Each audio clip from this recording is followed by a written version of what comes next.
আসসালামু আলাইকুম। Welcome to my new video. আজ ৬ ফেব্রুয়ারি বাংলাদেশ ইসলামী ছাত্র শিবিরের প্রতিষ্ঠাবার্ষিকী। রাজশাহী মহানগরী পূর্ব শাখার উদ্যোগে মানেশ্বরে একটি বর্ণাঢ্য র্যালির আয়োজন করা হয়েছে। সকাল ১০টায় বর্ণাঢ্য র্যালি অনুষ্ঠিত হবে। এই কারণে সকাল ৮টার মধ্যেই তাহেরপুর সাথী শাখা দিনী ভাইদের সাথে আমরা রওনা দিয়ে দিয়েছি মানেশ্বরের উদ্দেশ্যে।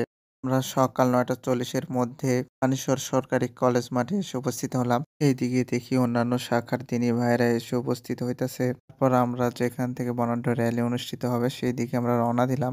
পর ওখানে পৌঁছাতেই দেখি অনেক দিনী ভাইয়েরা ওখানে উপস্থিত হয়েছে। আমরা গিয়েও যোগদান করলাম এবং তাদের সাথে আমরা কৌশল বিনিময় করলাম। তারপর আমাদেরকে ৪৮তম বাংলাদেশ ইসলামী ছাত্র শিবিরের প্রতিষ্ঠা বার্ষিকী লেখা ব্যাজ মাথায় বাঁধার জন্য দেওয়া হলো। আমরা সবাই মাথায় বেঁধে নিলাম।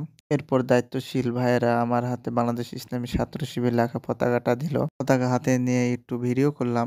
পর কিছু সময় অপেক্ষা করার পরে বর্ণাঢ্য র্যালি শুরু হয়ে গেল।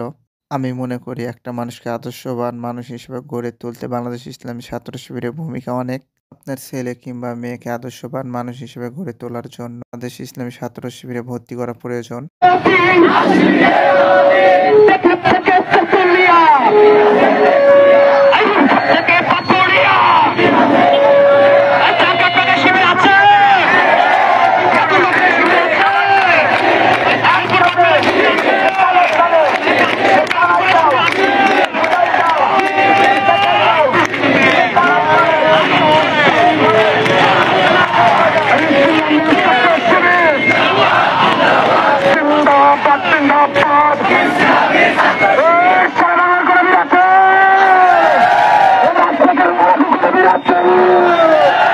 আলোর পথের আহ্বান অন্ধকারে লিখলে হবে?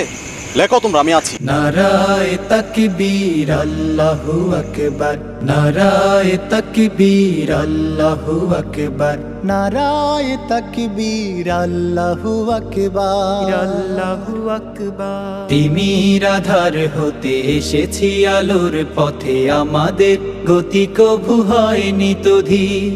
জালিমের কলিজায় হেনেছি আঘাত, শত সংকটে জামানার হইতে তুমি। তিমির আধার হতে এসেছি আলোর পথে, আমাদের গতি কভু হয়নি তো ধীর। জালিমের কলিজায় হেনেছি আঘাত, শত সংকটে জামানার হইতে তুমি। আমাদের পরিচয় রাসূলের সৈনিক মাধ্যমে প্রমাণ করে দিয়েছে আমরা এই আন্দোলনে এই পৃথিবীতে শহীদ হওয়ার জন্যই এসেছি। আমরা বসে থাকার জন্য আসিনি। দেশের প্রশ্নে, ইসলামের প্রশ্নে, দায়িত্বশীল বড় ভাইদের বক্তব্যের মাধ্যমে বর্ণাঢ্য র্যালিটি শেষ হলো।